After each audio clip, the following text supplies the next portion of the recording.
A missionária Kátia Lima congrega com a sua abençoada família na Assembleia de Deus do bairro Amazonas, em Campo Grande, a cidade do Rio de Janeiro. Deus a tem usado na ministração da palavra e vidas têm sido restauradas através do seu ministério. Você acabou de adquirir uma mensagem que vai edificar a tua vida. Ouça com muita atenção. Estas e outras mensagens vão falar profundamente no seu coração. Que Deus te abençoe.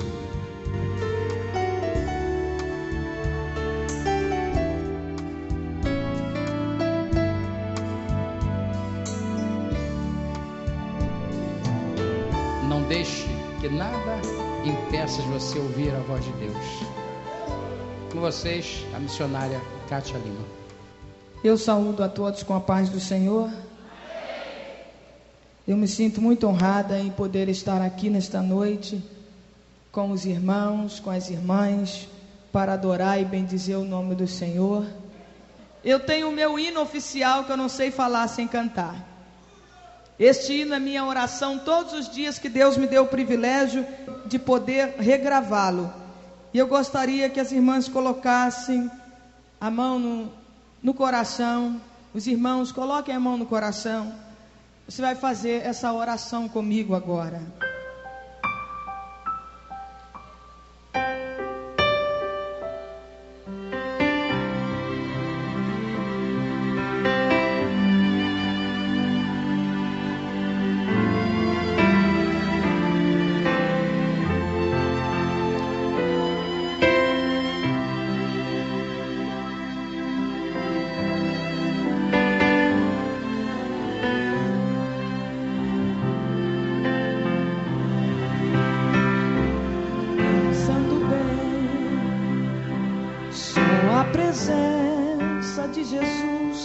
Na minha vida justifica tanta coisa sem saída.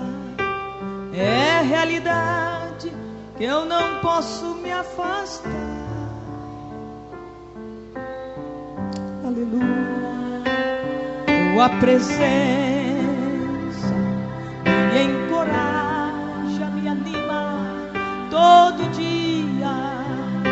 Sem Jesus Cristo eu não sei o que seria.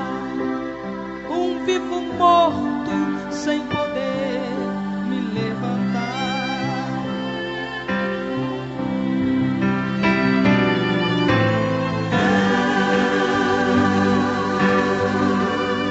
Não me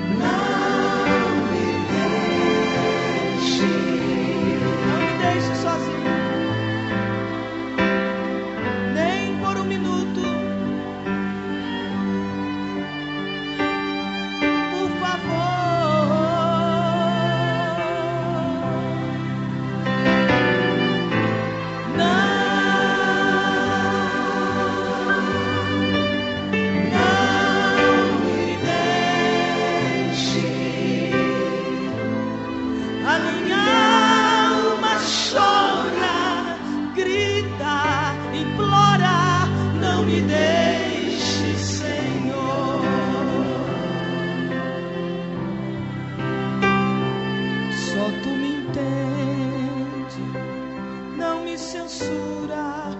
Eu sei que te aborreço, mas eu te peço, por favor, meu Deus, esqueça as muitas falhas que cometo contra ti.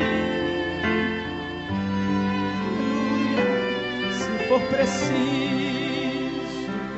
me exortar, falar comigo, estou ouvindo.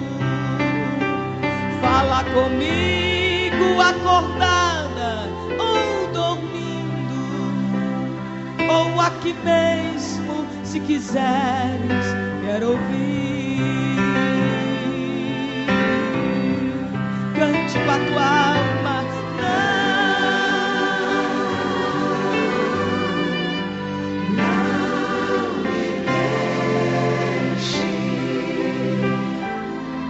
Não me deixe sozinha.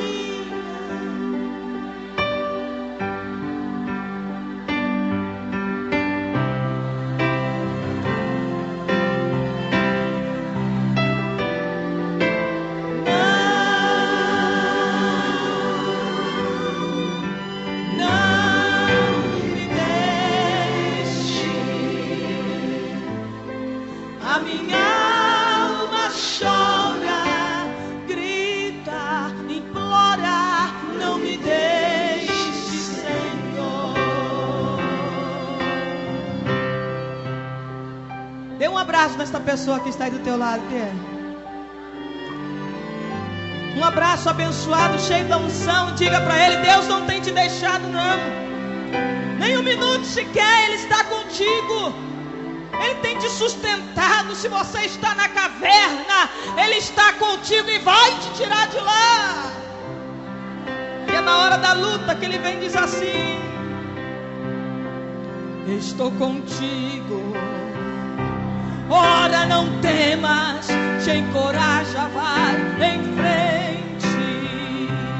É a presença que eu anelo tão somente.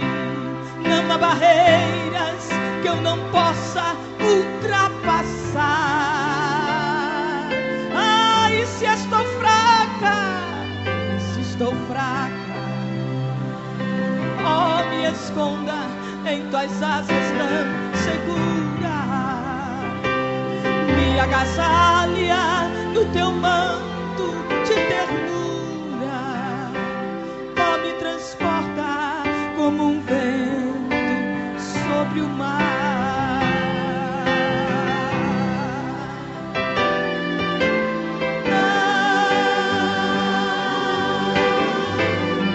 Erga tuas mãos. Erga tuas mãos para os céus e sinta o Senhor segurando nas tuas mãos agora. Ele não tem te deixado não, nem um minuto sequer. Ele está contigo. É um Deus que te sustenta, que te dá força, que enche o teu coração nesta noite de alegria e de ânimo. Aleluia, glória a Deus.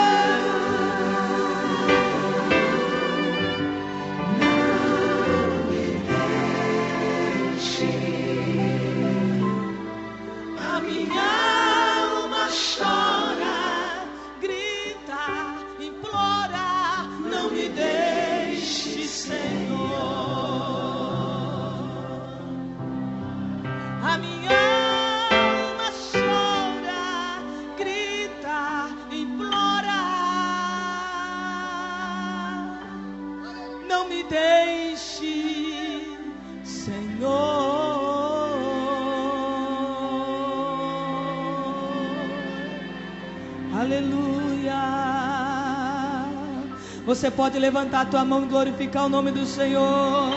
Exalte, exalte, exalte, exalte. Aleluia, Ele está aqui, Ele está aqui. Eu sinto a glória do Senhor aqui neste lugar. A glória de Deus se faz presente aqui nesta noite. Podei-vos assentar, irmãos, glorificando o nome do Senhor. Eu sinto a presença de Deus aqui neste lugar.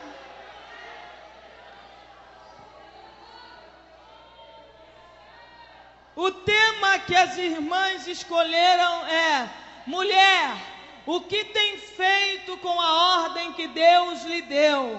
Você tem levantado para ir ou para fugir? O que você tem feito com a ordem que Deus te deu? Você tem levantado para ir ou para fugir? E este tema está inserido na história do profeta Jonas. Eu ouço essa história desde quando me entendo por gente, porque eu nasci no Evangelho, e quem nasceu no Evangelho sabe que a história de Jonas, ela é ensinada desde a escolinha dominical. E meu pai, quando me levava para a escola dominical, quando eu era bem pequena, eu não posso dizer, porque eu continuo sendo pequena ainda. Eu acho que eu não cresci. Multipliquei, mas não cresci, Tenho 3 filhos abençoados. Meu esposo, meu namorado ali de 22 anos. 3 filhos abençoadíssimos. Minha filha está ali, os 2 em casa. Mas eu não cresci, eu continuo pequena. E quando eu era menor ainda, meu pai me levava para a escola dominical e eu aprendi essas historinhas da Bíblia. E ele também contava em casa, e ele tinha um jeito todo especial de contar as histórias bíblicas para mim.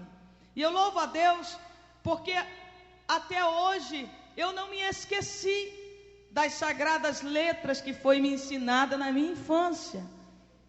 Meu pai, quando me levava para a escola dominical, ele passava a mão nos meus cabelos e dizia assim: minha pequena missionária.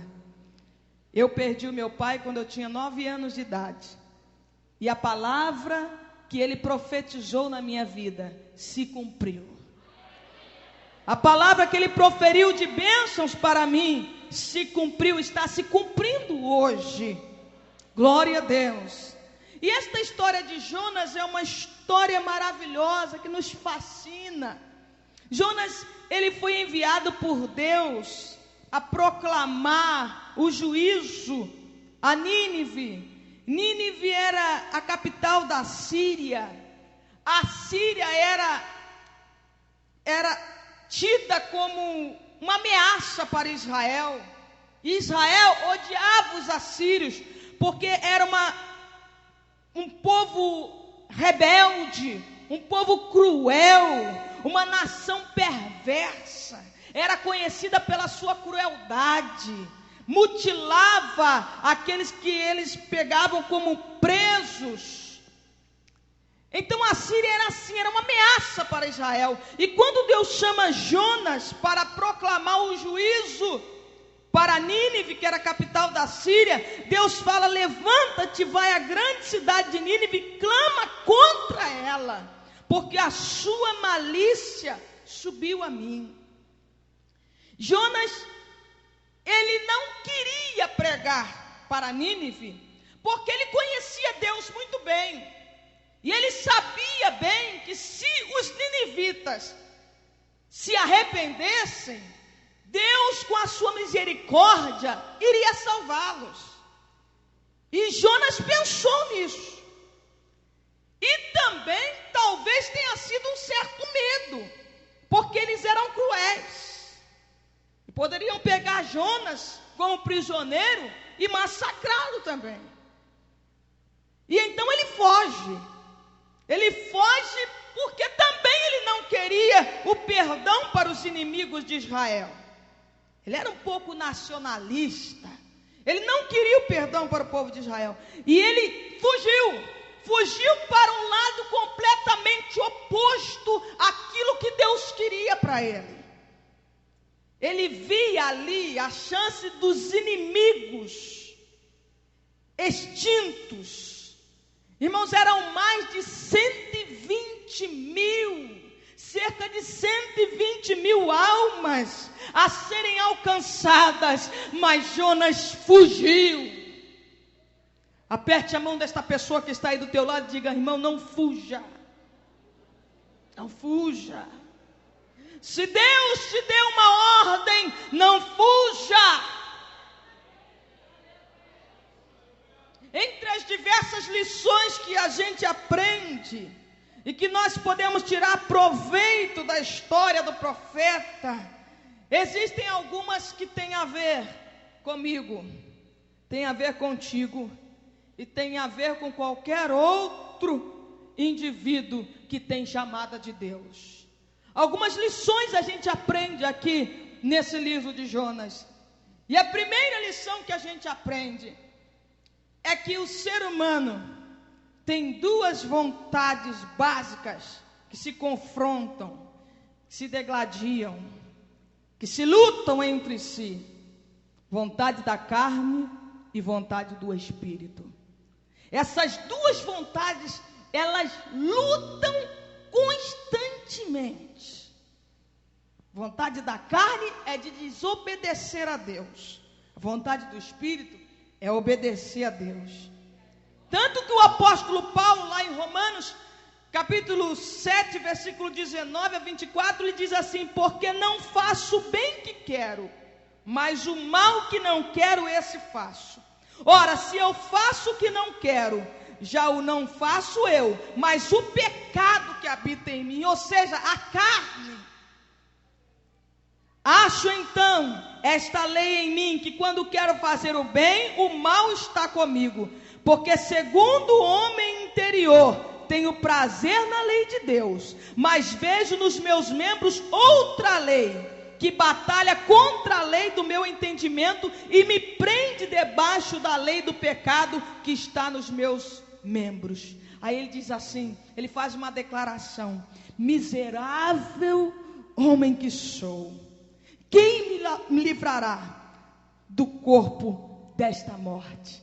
Quem me livrará do corpo desta morte? O apóstolo Paulo estava falando aí destas duas vontades. Eu quero fazer o bem, mas não consigo. Quando eu quero fazer o bem, eu acabo fazendo o mal. Tem duas vontades que se degladiam entre si.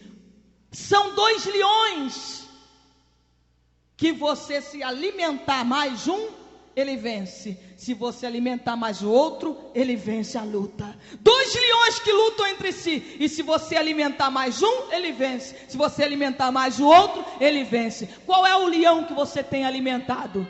Hein? Você tem alimentado o leão da carne ou o leão do espírito? Diga para esta pessoa que está aí: irmão, alimenta mais o teu espírito. Alimenta mais o teu espírito. Aleluia. Essa é a primeira lição que a gente aprende no livro de Jonas, dessas duas vontades. A segunda lição que a gente aprende é que, assim como Deus deu uma ordem a Jonas, cada um de nós temos uma missão a cumprir. Você não está aqui por acaso. Você não está na casa de Deus por acaso. Ei, Deus te chamou para uma missão. Deus te chamou para fazer algo na casa dele, na presença dele. Você não é inútil na casa de Deus, não. Tem gente pensando que é inútil. Tem gente achando: mas eu estou aqui, mas eu não sei fazer nada. Sabe sim, você não é inútil. Por mais desnecessário que você pense ser na casa de Deus, você é importante para Ele. Uma certa vez o meu sobrinho perguntou para mim: tia, para que serve esses cabelinhos que a gente tem lá dentro do nariz?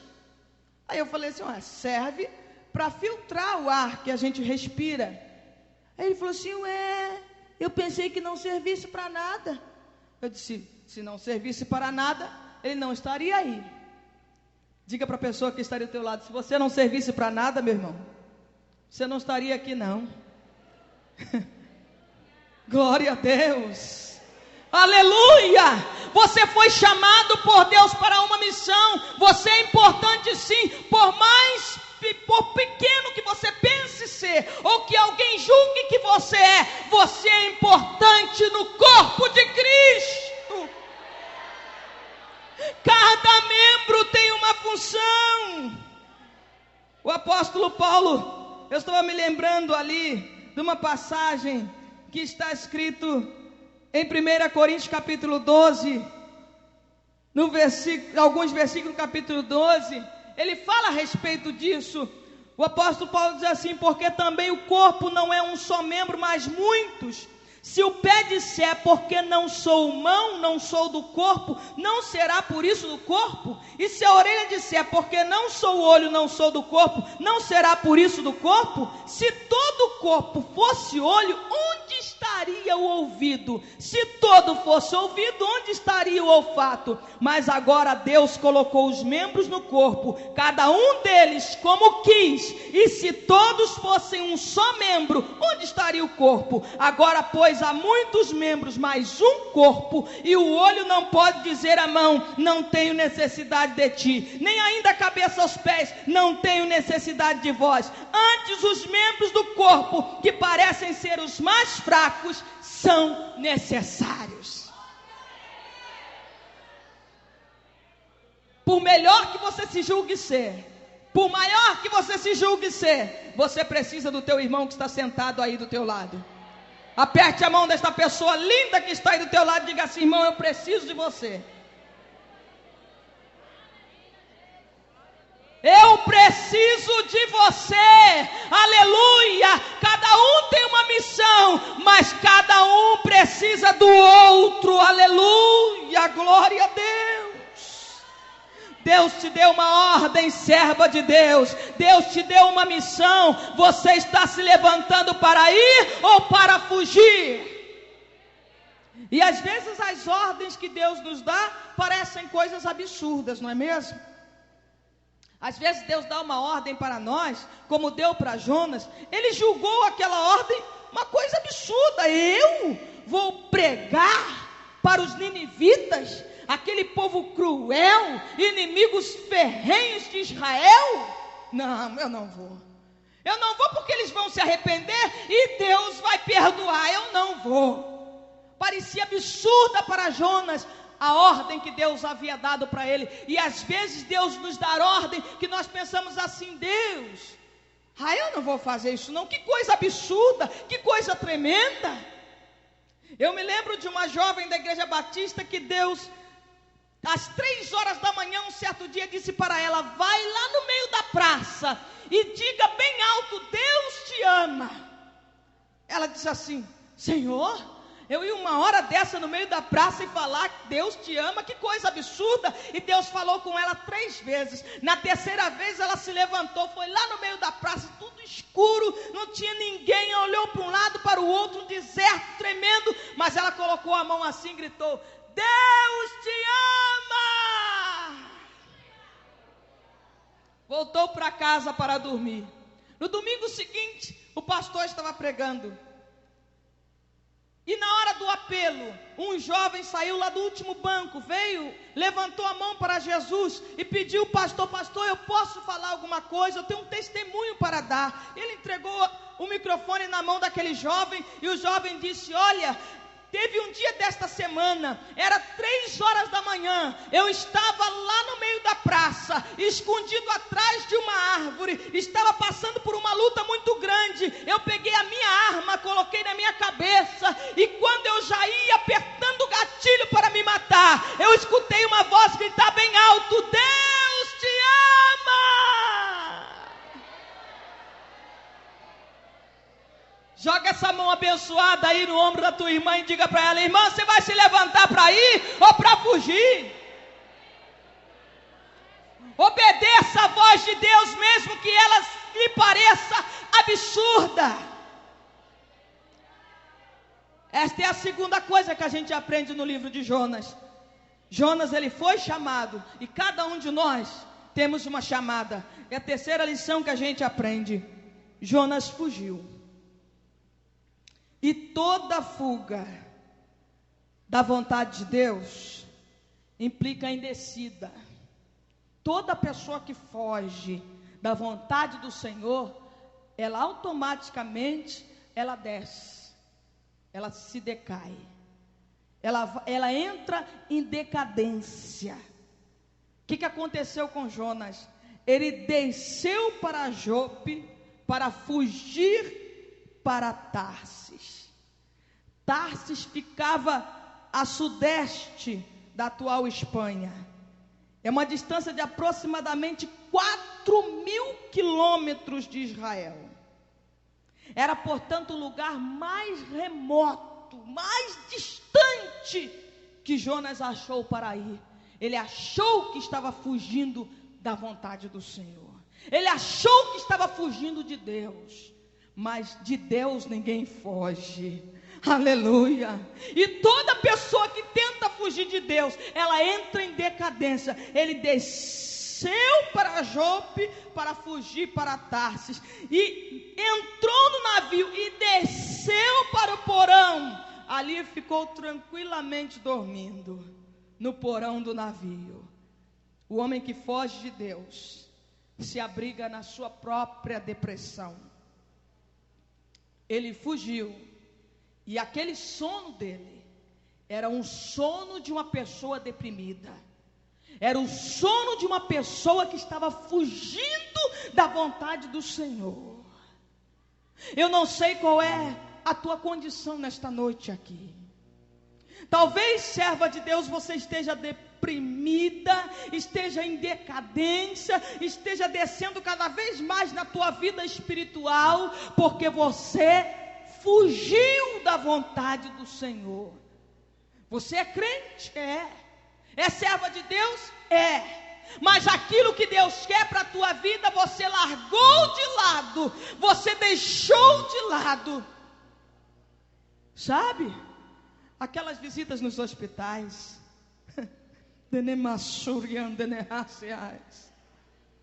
aquilo que você largou de lado e disse: eu larguei por causa de fulano de tal.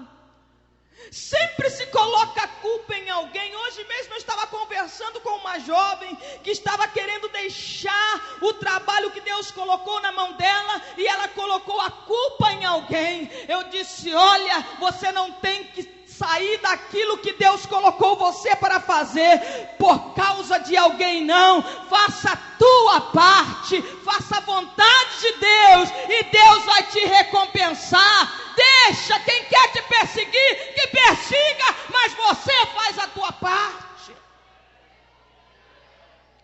Aqueles que estão te perseguindo vão ficar envergonhados quando ver você de cabeça erguida, fazendo a vontade do Senhor e cantando o hino da vitória, serva do Senhor. Aleluia! Não pare não, ainda não é hora de parar. Ainda não é hora de parar. Não volte atrás não. O nosso bispo Manuel Ferreira, ele fala uma frase muito importante: irmãos, está mais perto para chegar do que para voltar atrás. Olhe para trás, veja o quanto você já percorreu, serva do Senhor. Não volte não, porque está mais perto para chegar. Diga para a pessoa que está do teu lado: irmão, não fuja.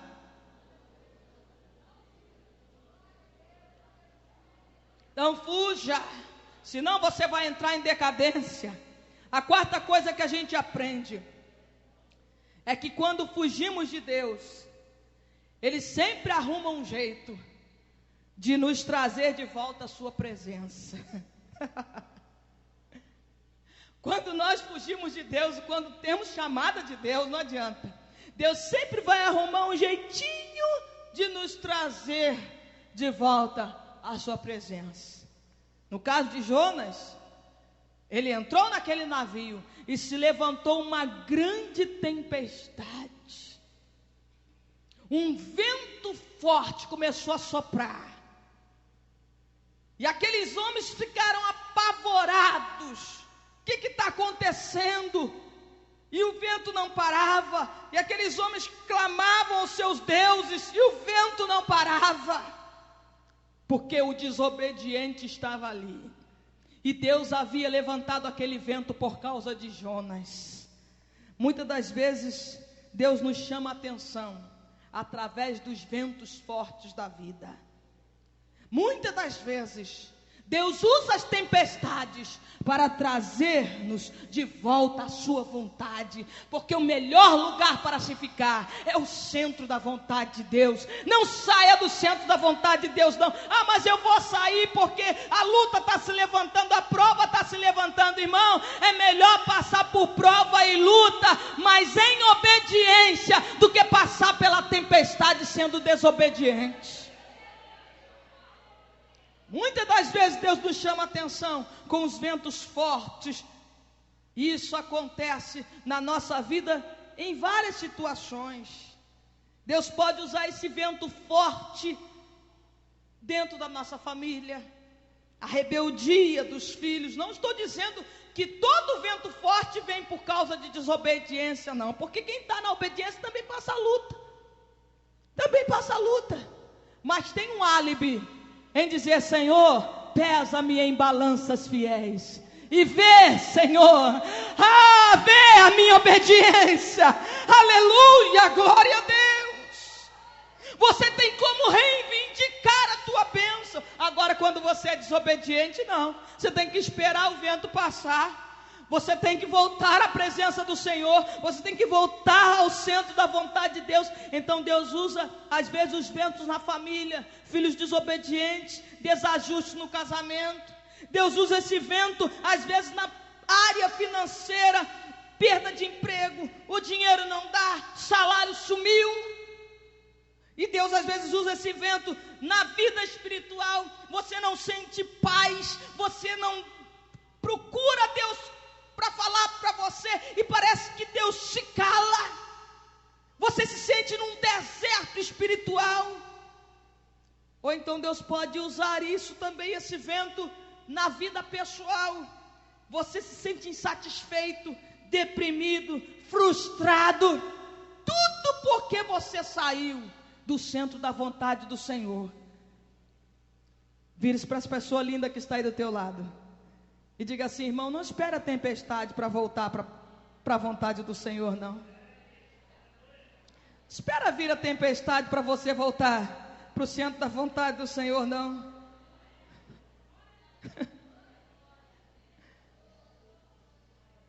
A quinta coisa que a gente aprende nesse livro de Jonas é que quem foge da presença de Deus acaba ficando insensível. Olha só, o mar estava encapelado, as ondas fortes, o mar bravio, o navio quase indo a pique, e Jonas dormindo, insensível.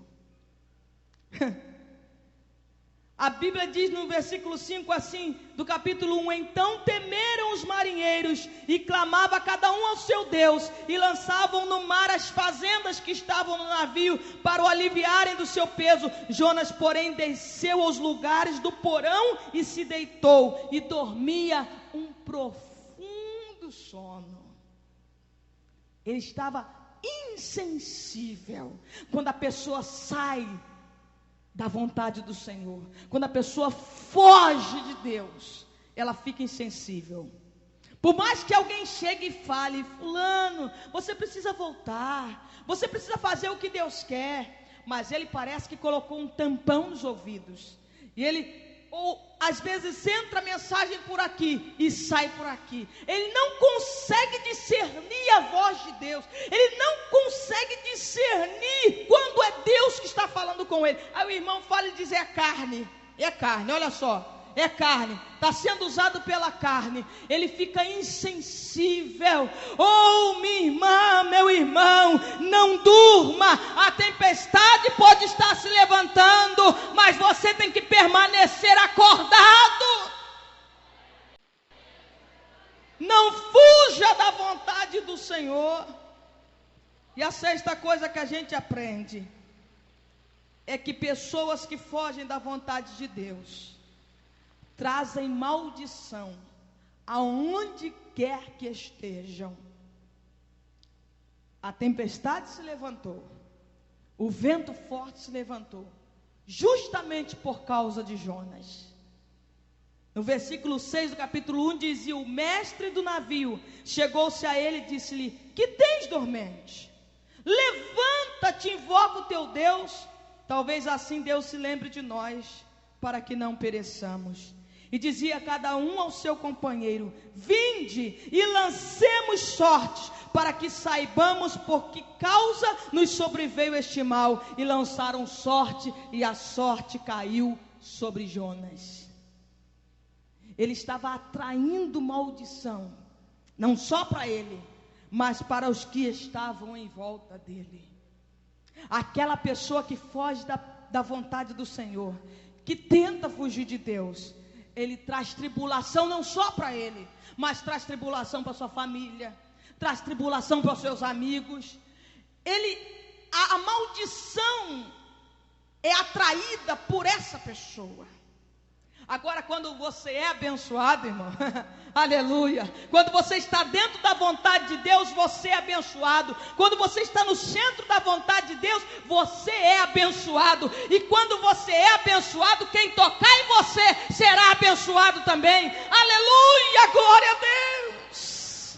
Onde estão os abençoados que estão dentro da vontade do Senhor? Levante sua mão e glorifica o nome do Senhor. Glória a Deus, aleluia. Diga para essa pessoa que está aí do teu lado: irmão, eu sou abençoado. Eu sou abençoado.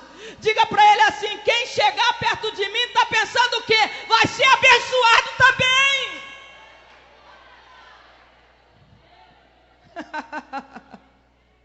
Oh, glória a Deus. Irmão, olha só, eu fico pensando, às vezes eu fico vendo como é uma pessoa abençoada.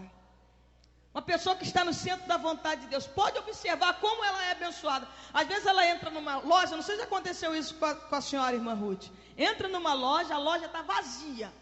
Tem ninguém. Aí entra lá um crente abençoado, daqui a pouco a loja enche. Por quê? Porque ele está no centro da vontade de Deus e as bênçãos o seguem. Aí os vendedores falam assim: como é que pode? A loja estava vazia, de repente encheu. Você entra num restaurante. Uma certa vez eu entrei num restaurante, acho que a Carlinha lembra disso. Entrou a nossa família, fomos numa pizzaria. Aí estava vazio, não tinha ninguém, um monte de mesa, tudo vazio. Aí Lucas falou assim: meu filho, mãe, ai, tudo tão vazio, será que a pizza daqui é boa? Eu disse assim: Lucas, nós somos abençoados. Você vai ver só como daqui a pouco isso aqui vai encher. Irmão, foi eu acabar de falar, não foi, Laércio? Foi acabar de falar, daqui a pouco começou, parar carro ali, parou carro ali, parou carro. O negócio começou a encher, era mais de 9 horas da noite, encheu de repente. Diga para a pessoa que está aí do teu lado: você é abençoado, irmão. Você não está atraindo maldição, não, você está atraindo bênção.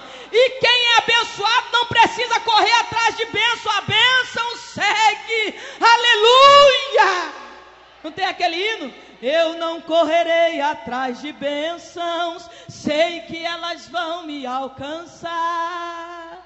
Onde eu colocar a planta dos meus pés, sei que a tua bênção chegará. Bendito serei na terra. Cante. Bendito serei quando eu profetizar.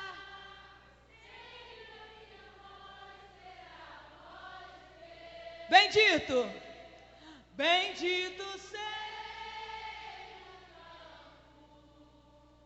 bendito serei, por onde eu passar. Toca agora.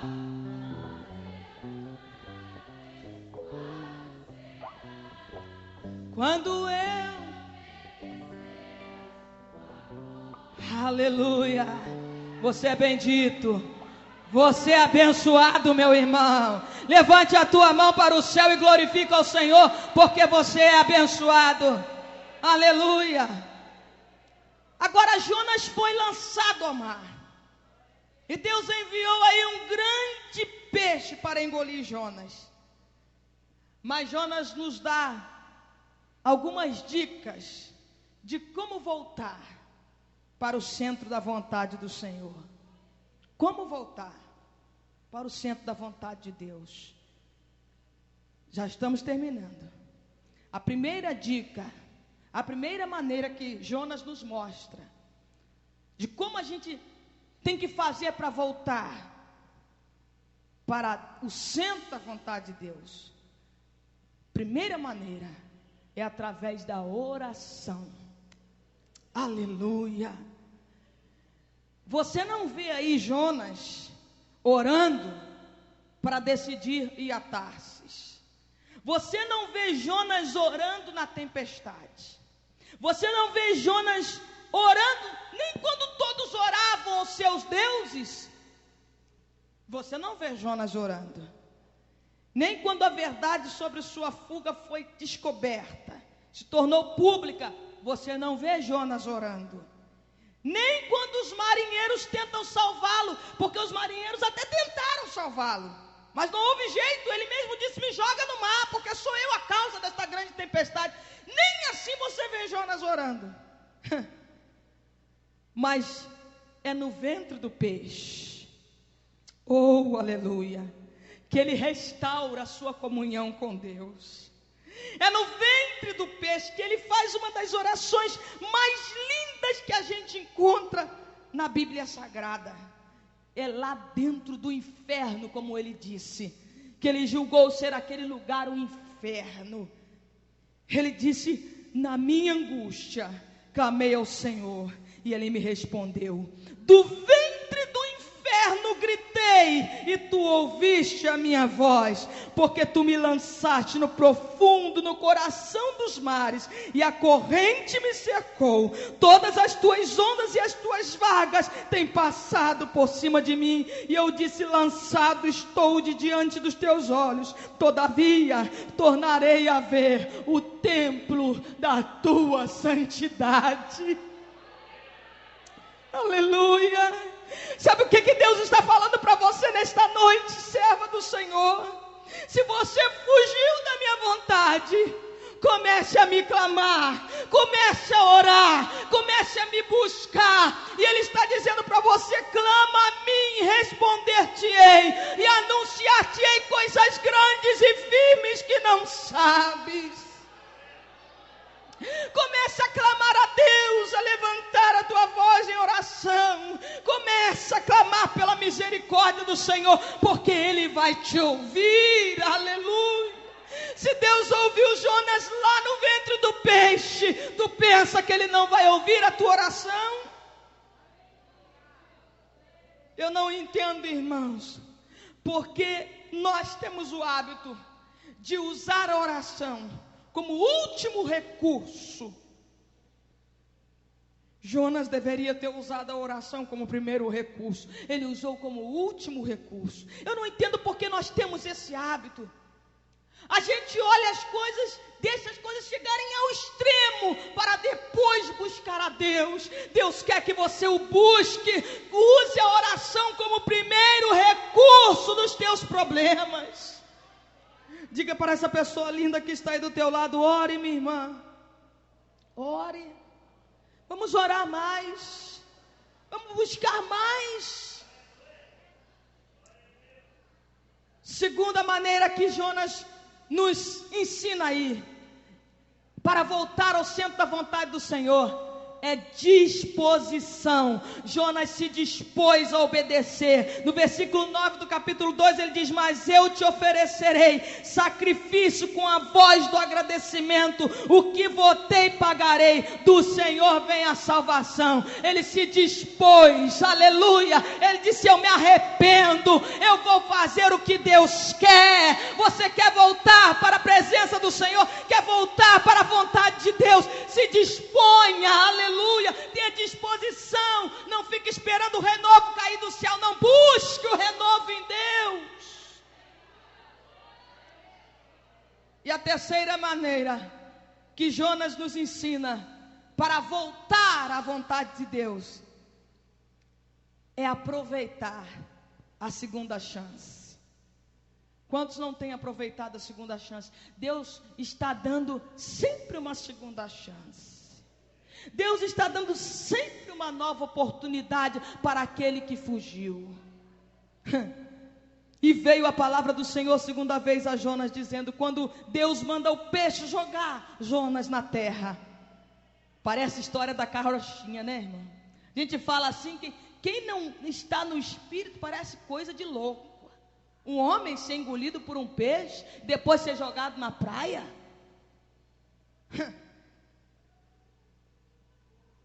Parece coisa de louco, irmão, mas Deus é poderoso. O nosso Deus é Deus do impossível. Aleluia! Se dissesse também que Jonas teria sido engolido por um barrigudinho, eu acreditaria, porque foi Deus que mandou, irmãos. Deus podia fazer o barrigudinho crescer e engolir Jonas. E se a Bíblia também dissesse que Jonas engoliu aquele grande peixe, eu também ia acreditar.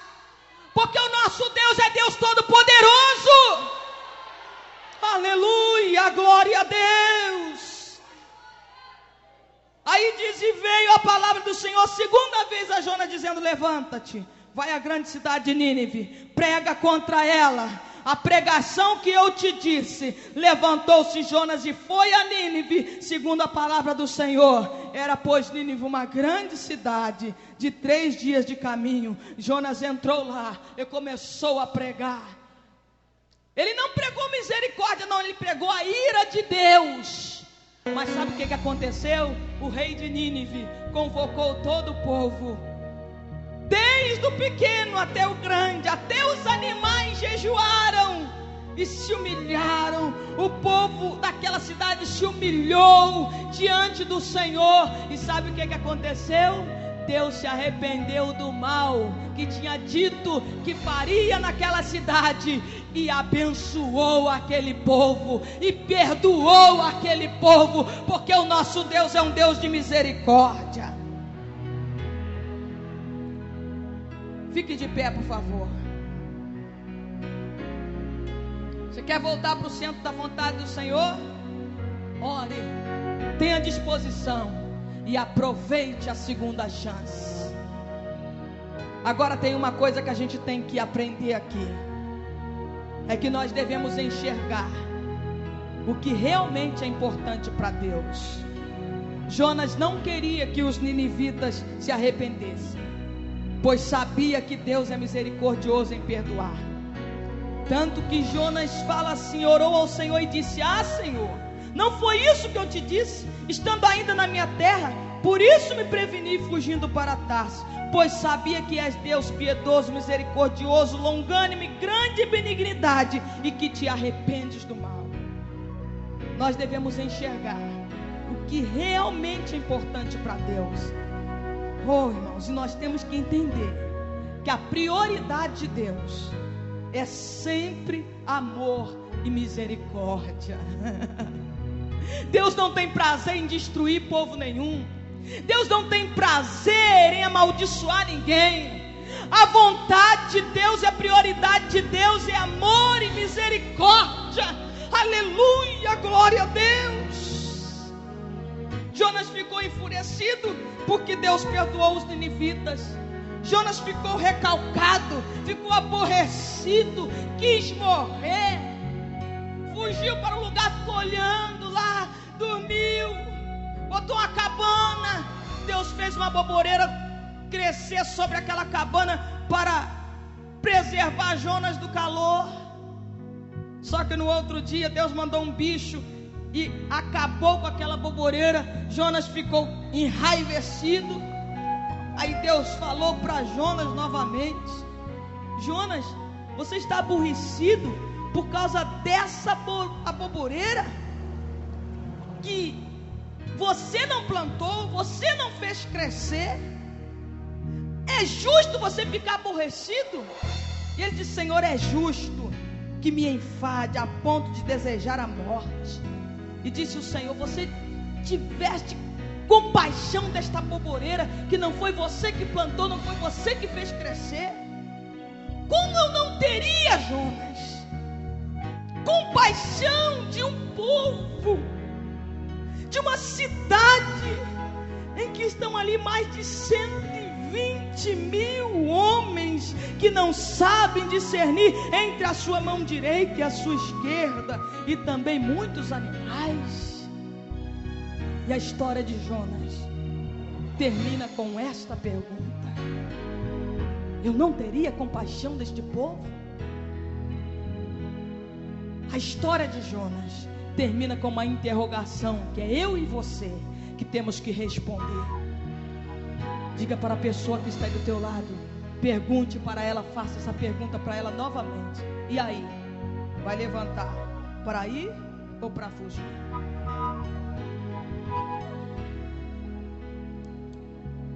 Aleluia.